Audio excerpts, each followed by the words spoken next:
K'Andre Miller is a restricted free agent for the New York Rangers this offseason. What does the future hold for the young D-man? Is he a franchise pillar moving forward, or is he someone that could maybe potentially even be traded this offseason? All this and much, much more on today's episode of Locked On New York Rangers. You're Locked On the New York Rangers, your daily podcast on the New York Rangers. Part of the Locked On Podcast Network, your team every day. Blue Shirts fans, to episode number 846 of the Locked On New York Rangers podcast. I'm your host, John Chick. Just want to thank you guys, as always, for making Locked On New York Rangers your first listen every day. We are free and available on all platforms, and today's episode of Locked On New York Rangers is brought to you by Gametime. Download the Gametime app, create an account, and use code LOCKEDONNHL for $20 off of your first purchase. And as I just mentioned, K'Andre Miller, an impending restricted free agent for the New York Rangers. We've talked about all 5 UFAs on the NHL roster. It's time to switch our attention to the RFAs, and we begin today with K'Andre Miller. Part of the reason why we're starting with Miller, to begin with, obviously just a very important player and an important decision that the Rangers have regarding Miller and his future with this team. But on top of that, Damon Severson signed a fairly large contract extension with the Columbus Blue Jackets earlier today. He was traded by the Devils to the Blue Jackets, signed an extension, and we're going to talk about how that could impact K'Andre Miller. We'll get there in a little bit, but to just keep the focus on K'Andre Miller for right now, as far as his last contract, he just concluded his entry-level contract, which, time flies. It feels like K'Andre Miller was just making his debut. Next thing you know, 3 seasons have gone by, and he is an RFA. His ELC carried an annual cap hit of $925,000, so he'll be getting a raise on that. Through 3 seasons with the Rangers, 214 games, very durable. He's out there pretty much every night. 21 goals, 54 assists, so 75 points in 214 games for K'Andre Miller. Not too shabby for a defenseman, much less a very young defenseman in this league. Also, and I didn't realize this, and we could talk about, the merits of the plus-minus stat and how important is it really, but when somebody is plus 44, which is what K'Andre Miller is, through his first 3 seasons in the league, that's very impressive, and it certainly catches my attention at least a little bit. Again, not a perfect stat, but plus 44 is plus 44. And he's averaged 21 minutes and 14 seconds of ice time per net to go along with 277 block shots, 406 hits. So, Miller, every now and then, he'll catch some flack from Ranger fans who want him to play a little bit more physical. And, he could add a little bit more of that to his game for sure, but averaging nearly 2 hits per game thus far in his NHL career. Was also a member of the all-rookie team in 2021, in another 27 career playoff games, 2 goals and 6 assists in those games, also a -5 in the playoffs. This past year, to focus in on what he's done most recently, 79 games. He actually would have played all 82 games for the second consecutive season had it not been for his 3-game suspension. But in the 79 games that he was out there, career high, 9 goals, career high, 34 assists, obviously a career high of 43 points. So more than half a point per game for K'Andre Miller. Once again, it's just a 23-year-old defenseman this past year in the NHL. He also averaged a career high, 21 minutes and 57 seconds of ice time, a career high, 105 block shots, and a career high, 162 hits. So improving across the board, pretty much in every stat that you can think of. It's interesting with Miller because I thought this was a tale of, I was going to say 2 seasons, but almost like a couple of different seasons. I thought K'Andre Miller, if you split the season up into, quarters, I thought the second and third quarter of the regular season, K'Andre Miller was at his best. He got off to a really rough start. He was not alone there. A lot of Rangers struggled to start the season. I thought Miller and Trouba to begin the season were honestly just appallingly bad. I don't know if there's really another word for it. They really struggled to start the year. Trouba was playing through some injuries, and, Miller maybe was affected by that. But they really got off to a rough start, but then they got it going. Miller a little bit up and down this season. I thought, once again, kind of the middle half of the regular season is when Miller was at his best. I did think maybe he was a little bit more consistent the year prior. But overall, still a solid season overall. We saw that with him establishing career highs across the boards. I thought also 2 years ago, he was outstanding during the Rangers' run to the Eastern Conference Final. I thought maybe he might have been their best defenseman throughout that playoff run. And I don't say that lightly. Obviously, he's teammates with Adam Fox, but I thought he was maybe the most consistent Ranger defenseman that they had in that playoff run.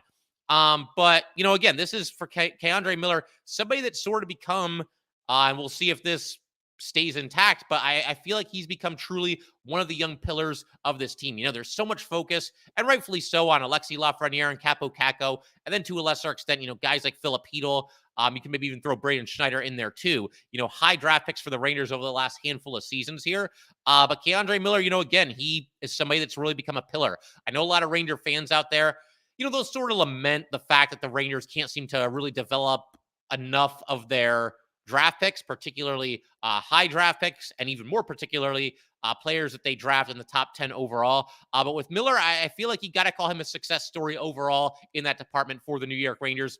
You go back in time 3 years, kind of a surprise starter on opening night for the New York Rangers. He wasn't really expected to make the team out of training camp that year, but did very well. And basically since then has taken the bull by the horns and just kind of run with it. We've seen other Ranger defensemen who've been drafted high have different results. I think certainly, Ryan Lindgren made the most of his opportunity and he ran with it.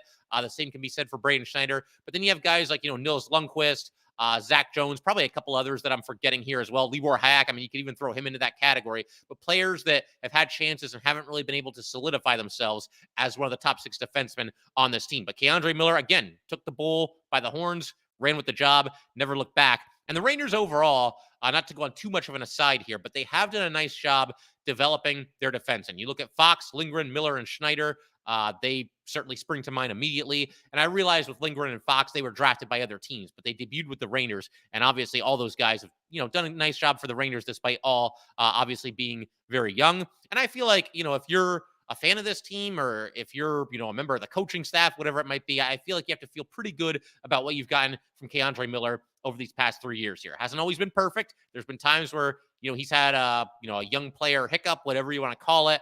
There's been times where he's gone through a stretch of not so great play, but for the most part, Keandre Miller, a very solid defenseman for this Ranger team over the past 3 seasons here. And there are still areas where he can improve. And don't take this as like negativity. It's not. I'm just excited by the prospects of what Keandre Miller still could go on to be in this league. It's very easy to forget. He's been a pillar, like I said, of this team for the last 3 years. He's out there every single night, never misses a game. But I feel like there's areas where at the age of 23, he could even still improve. I feel like he might be able to do a little bit of a better job, particularly clearing guys out of the crease. I know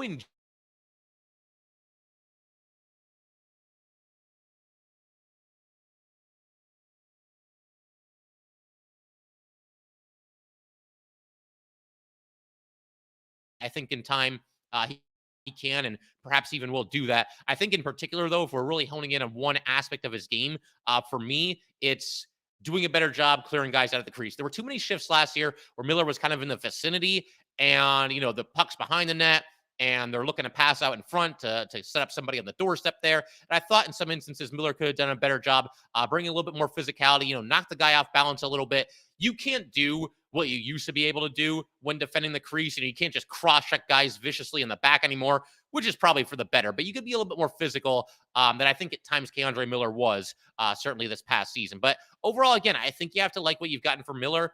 He's improved pretty much ever since he's gotten here, although I would say maybe his second season was a little bit more consistent than his third. But regardless, he's providing more offense as the years have gone by here.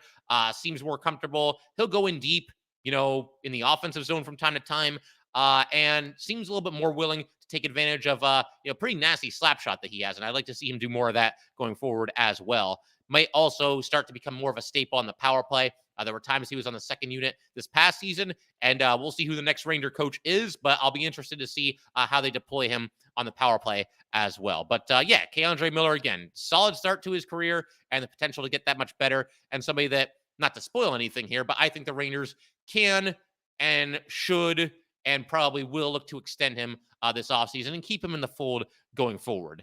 We're going to talk about that as well as how the Damon Severson extension and trade might affect, Keandre Miller's market going forward. And we're going to do all that good stuff in just a second.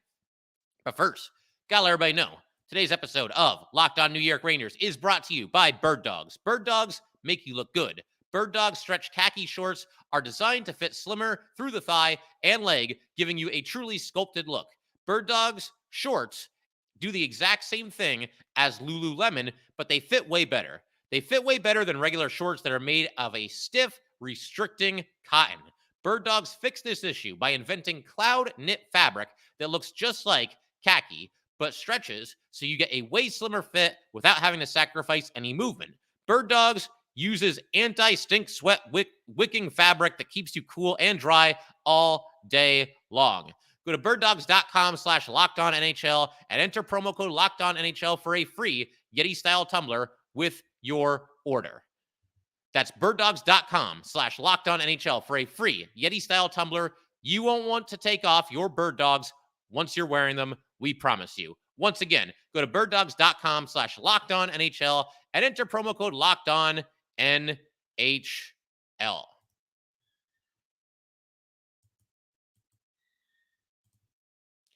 All right, we just want to go ahead. Thank everybody, as always, for making Locked On New York Rangers your first listen every day. We are free and available on all platforms, including YouTube. And for the everydayers, you're definitely going to want to stick around for this upcoming week. It feels like the Rangers could name a head coach at any minute here. I know I've been saying that, but sooner or later, it does have to happen. Eventually, a new head coach is going to have to be named here. And, we'll see. Might even happen later today, and I might be right back on here recording another episode. We shall see. But we're going to do that. Also going to be talking about Alexis Lafreniere, who, like K'Andre Miller, is also a restricted free agent. But I feel like Miller and Lafreniere both deserving of their own episode here. So we're going to continue talking right now about K'Andre Miller. And to just kind of pick up where we left off, there is something that happened earlier today that I do want to talk about here briefly. And that is Damon Severson being traded away from the New Jersey Devils, signing an extension with the Columbus Blue Jackets, an extension for 8 years and $50 million. And he was traded to the Blue Jackets in exchange for just a third-round pick. And then he gets a price tag like that. It's an average annual value of $6.25 million. To me, that's a little steep for somebody like Damon Severson. Good player. Obviously, has been with the Devils for a long time. But I have to imagine just about every defenseman in the NHL, if they're about to become an unrestricted free agent or a restricted free agent anytime soon, whether it's this offseason, next offseason, whatever it might be, you have to love seeing somebody like Damon Severson. Again, a good player, but I don't know that he's a $6.25 million per year player. But again, any defenseman that saw that, they got to be happy to it. It's got to be music to their ears. And I wanted to go ahead and kind of compare Severson and Miller and talk about how this contract extension could potentially affect Miller's value going forward. First of all, we do have to acknowledge the fact that it is a little bit different because Damon Severson this offseason was set to become an unrestricted free agent. And once you're a UFA, I mean, the world is yours. You can do whatever you want, field offers from every team, and sign wherever you want to sign. Instead, we get like a sign and trade here between the Devils and the Blue Jackets. But yeah, Severson was going to be a UFA. Miller is going to be an RFA, or I suppose right now is an RFA. And again, it's a little bit apples and oranges because UFA and RFA are very, very different. And we're going to talk about the nuances of RFAs in just a second here. But again, just kind of compare the two of them. Severson, a former second-round pick. Miller was a first-round pick. Severson is a minus 120 in 9 seasons in his career. Again, I realize, flawed stat, not perfect. Obviously impacted by the fact with Severson that the Devils just have not been a very good team for most of the seasons that he's been there. But a minus 120 in 9 seasons. And that guy's going to be getting $6.25 million per season. Miller, again, a plus 44. Only twice in his career, 9 seasons, has Severson scored more goals than K'Andre Miller did this past season. And only once has he had more assists than K'Andre Miller had this past season. Severson, for his career, has averaged less than a hit per game. Miller has averaged about 2 hits per game, as we covered just a couple of minutes ago. And I'm not going to go through like every single stat and compare them left and right, but that kind of gives you an idea. Again, if you're K'Andre Miller, to me, Miller's the better defenseman.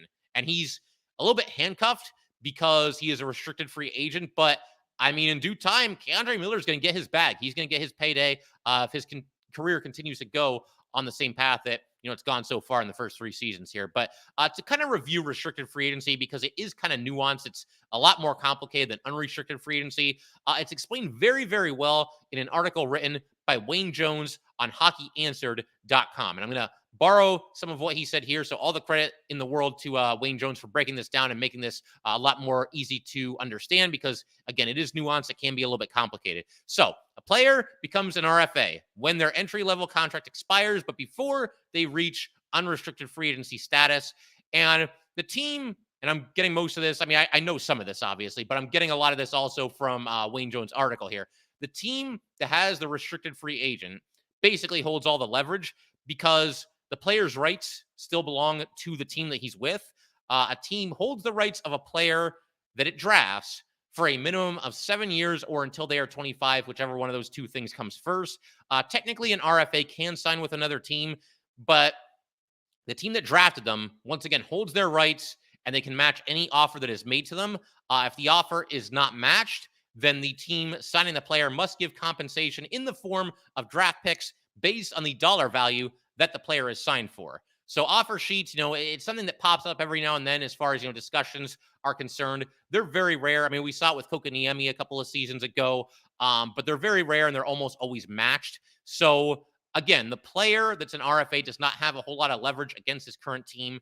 And if you're an RFA, you're pretty much stuck with the team that drafted you if they don't want to give you up. I mean, you can always ask for a trade. You can always threaten to sit out. But if you sit out and you're not signed, then you're not getting paid. And there aren't too many players, I think, especially the ones that just completed their ELC, which is not for, a grandiose amount of money. They're not going to be looking to sit out and making $0 per game. That's not good for anybody. So as far as Keandre Miller goes, as far as a prediction to throw out here, I think he stays with the Rangers. It could go either way. It's possible that, again, it comes back to that theme that we always talk about here, the fact that you cannot afford to re-sign everybody. But I think Keandre Miller is one of those players the Rangers are going to want to look to hold on to and ultimately will hold on to. Again, I don't want to see the Rangers trade Barclay Goodrow, but to free up a little bit of money, it's something that might be a necessary evil this offseason. Again, there's that theme you can't possibly expect to keep every single player. But I do think maybe like a bridge deal for Keandre Miller. I'm thinking 2 years, somewhere in the realm of about $3.25 million per season. I mean, that sounds about right. It sounds about fair for Keandre Miller. But again, Miller is basically at the mercy of the New York Rangers and, what they ultimately deem him to be worth. It's, if you're an RFA, you just don't really have a whole lot of say in the matter. And that's kind of the case with Keandre Miller. But to kind of use a comp on the Ranger team, you've got Ryan Lindgren right now currently making about $5 million per season. So maybe Miller gets somewhere in that ballpark as well. It'll be interesting to see. But again, I just feel like the Rangers, this is a success story. They drafted Keandre Miller in the first round. He turned out to be a really good player. I think they want to keep him in the fold, especially considering that he's only been in the league for 3 years. He's got some upside, could continue to develop into one of the better defensemen in the NHL. And to just kind of illustrate my point of, the Rangers having a success story on their hands with Keandre Miller here and it being something of a rarity as far as Ranger first-round draft picks are concerned, consider the year that the Rangers drafted Keandre Miller. They took him number 22 overall back in 2018. The Rangers that year had 3 draft picks in the first round. The first of those was at number 9. They took Vitaly Kravtsov. Then they took Keandre Miller at number 22. Then at number 28, they took Nils Lundkvist. So 1 out of 3, which, I mean, if you're a baseball player, that's a great batting average. You're hitting .333. But if you're a hockey team trying to make good picks in the first round and you only go 1 for 3, that's not so good. But again, at least they got Keandre Miller out of the deal, and he has obviously blossomed into, one of the better young defensemen in the league. Hasn't always been perfect. He's had his ups and downs and some hiccups here and there, but for the most part, very good defenseman and a staple as far as the Ranger young players are concerned. As far as the possibility of trading Keandre Miller, I don't see it. I mean, maybe if a team comes along and just blows their mind with a, return package, then it becomes possible. But, if you're in a situation where you're deciding between extending Keandre Miller or trading him. If you trade him, I can't imagine that you're going to come back next season with a blue line. It's going to be better with Keandre Miller not being a part of it. I mean, there's other options you could do if you trade Keandre Miller and you get like a draft pick in return. Okay, I mean, but you've just weakened your team, and the Rangers right now are in a Stanley Cup window. That's basically the MO for this team right now. They're a win now team, and they're trying to get the job done and make the moves that they have to make a deep playoff run and ultimately hoist the Stanley Cup. So if you were to trade Keandre Miller, you have weakened your NHL roster.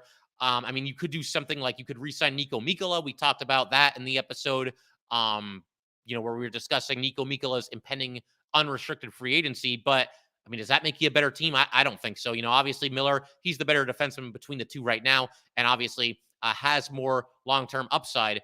And again, Miller is, as an RFA, is kind of at the mercy of what the Rangers are going to give him for this upcoming offseason here. Whereas Mikkola, I mean, he's not even going to be making significantly less than Miller. So, I mean, I wouldn't look to go that route. And, you could look around at other impending unrestricted free agents, but you look at the list right now, it's either guys that the Rangers can't afford or players who are simply not as good as K'Andre Miller. And some of those players who aren't as good as K'Andre Miller as UFAs might end up making more money per season than Miller is going to get from the Rangers right now. So to me, it's an option. You could trade Miller, but to me, it just doesn't really make a whole lot of sense. I think the Rangers eventually get it done with K'Andre Miller.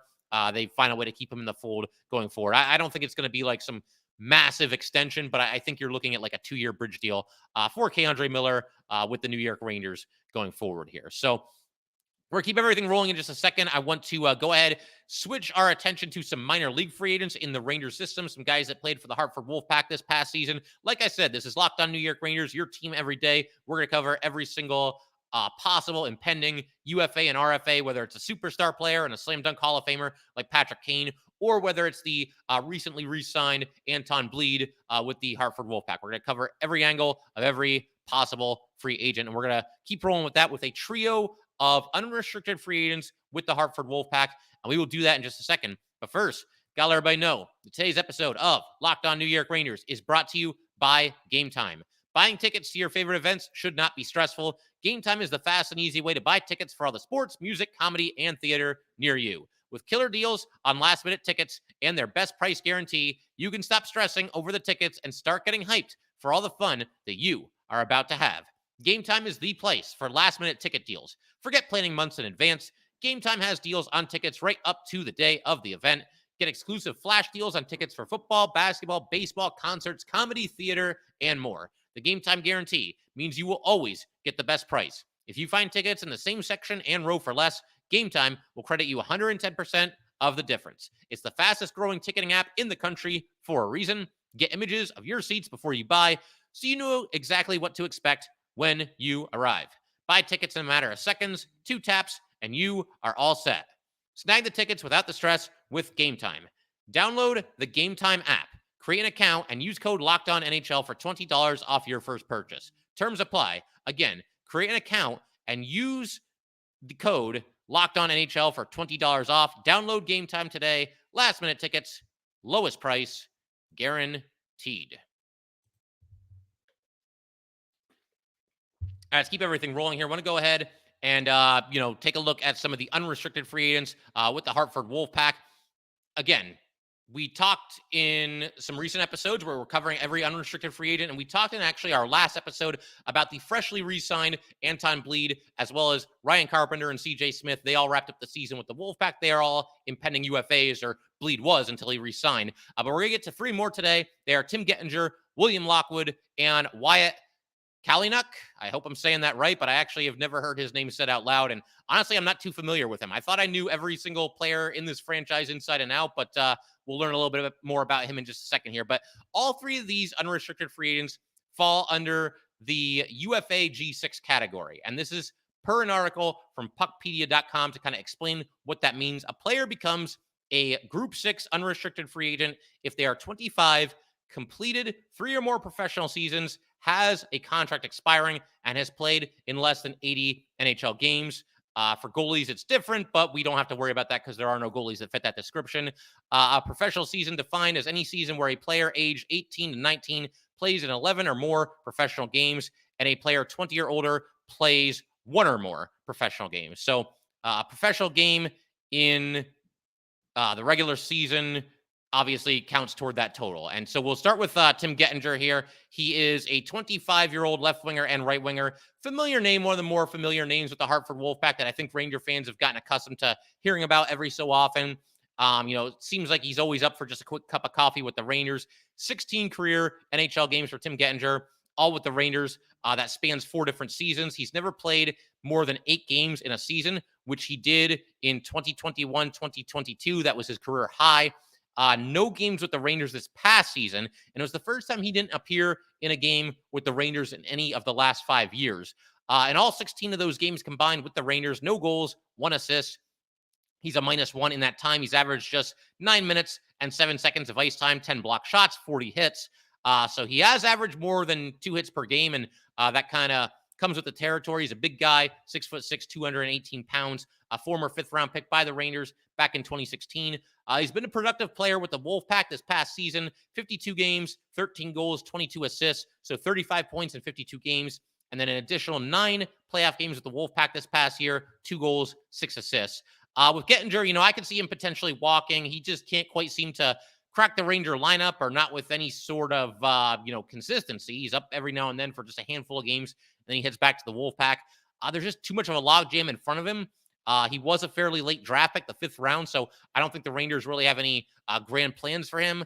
For somebody that just gets called up every now and then and just fills in for a handful of games, I think he's fine in that role. I don't think he goes out there and embarrasses himself or causes the Rangers to lose games. He's steady, and he's okay in that role if you just need somebody to plug and play for a handful of games. But, if I'm Tim Gettinger, I'm thinking at this point, like, yeah, maybe this might not be the place for me. It's not happening. I keep, hitting my head on the glass ceiling, so to speak, and I might look to walk in free agency if I'm Tim Gettinger. But we'll see how it all shakes out. If the Rangers want to bring him back on a deal with the Hartford Wolf Pack, a 2-way contract, whatever it might be, I'm all for it. Just organizational depth is Tim Gettinger.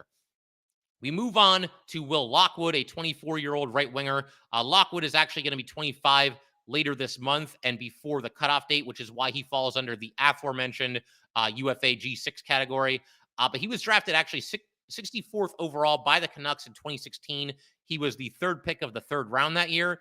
Didn't really pan out in Vancouver. He comes over to the Rangers along with a 7th-round draft pick in exchange for Vitaly Kravtsov back in March. I don't think the Rangers ever really had any plans of him joining the NHL team. Again, just kind of organizational depth. And, let's see what we can get for Vitaly Kravtsov, who we're basically giving up on. And Lockwood last year actually did play 13 games in the NHL, but they were all with the Canucks, had 1 assist in that time.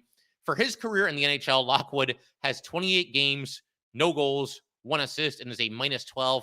Probably doesn't bode well. The Canucks were apparently just completely done with him after just 28 games, despite taking him in the 3rd round. But then again, the Rangers acquired him in exchange for somebody that they took 9th overall just a handful of seasons ago. So this is basically a case where you've got 2 teams that are basically giving up on a high draft pick, or in Lockwood's case, a fairly high draft pick going early in the 3rd round. But the little I saw of the Hartford Wolf Pack this season, I kind of liked Lockwood. I thought he played with some physicality, seemed to have a little bit of an edge to his game as well. And in his 28 career NHL games, he does have 92 hits. So there is that, obviously a physical player, and again, a little bit of edge, a little bit of bite to his game. Maybe somebody that if the Rangers are in a pinch, if injuries pile up, and if he's back here next year with the Wolfpack, maybe he gets a call up if the Rangers are just looking for, kind of a plug and play 4th line type player. With the Wolfpack, though, 17 games, 5 goals, 7 assists, and then 9 playoff games, no goals and 3 assists. And again, it's kind of a toss-up whether he's back or not, whether he wants to be back. If they can bring him back, I see no reason not to. They just traded for him, and maybe the Rangers are holding out hope that they can basically salvage something out of, trading or rather drafting Vitaly Kravtsov, number 9 overall in the NHL draft. Obviously, it didn't work out with Kravtsov in New York. And then we come to our final unrestricted minor league free agent of the day. It's going to be Wyatt Kalynuk. 6'1", 180-pound defenseman. He's 26 years old. Was taken by the Flyers in the 7th round of the 2017 NHL draft. So on one hand, you got to give him props for even playing a handful of NHL games, 26 career games with the Blackhawks. Not every 7th rounder even makes it to the NHL. In those 26 games with the Blackhawks, all of them happened either in 2020, 2021, or in 2021, 2022. And in those 26 games, a couple more points than you might expect for somebody that you've probably barely heard of. 4 goals and 5 assists in those 26 games. Was also a -9 in that time with the Blackhawks. 21 block shots, 34 hits, and averaged 15.27 of ice time. He was not tendered a qualifying offer by the Blackhawks when he became a restricted free agent. So he became a free agent, unrestricted free agent. He was free to sign anywhere. Signed with the Canucks, and then was traded to the Rangers in March of this past year in exchange for future considerations. 15 games with the Wolfpack, 2 assists, 9 playoff games with the Wolfpack, 1 goal and 2 assists. As far as him being back this upcoming season, we'll see. I mean, again, I feel like, minor league free agent, the Rangers probably just see him as organizational depth. But if they feel like, he fit in well with the Wolfpack and played well enough to, earn another season, another couple of seasons with the team, then I see no reason not to bring him back. But again, it's one of those things.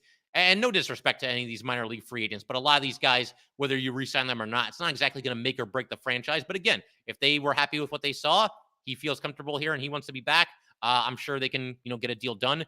And if not, he'll walk and we'll see where he ends up. But I figure we could pretty much call it there for today. Once again, if you'd like to get in touch with this podcast, please send an email to lockedonnyrangers@gmail.com. Once again, that is lockedonnyrangers@gmail.com. Definitely give us a follow on Twitter as well at LO_NY_Rangers. Once again, that is at LO_NY_Rangers. And definitely subscribe to Locked On New York Rangers YouTube channel. Thanks again, guys. I will see you next time.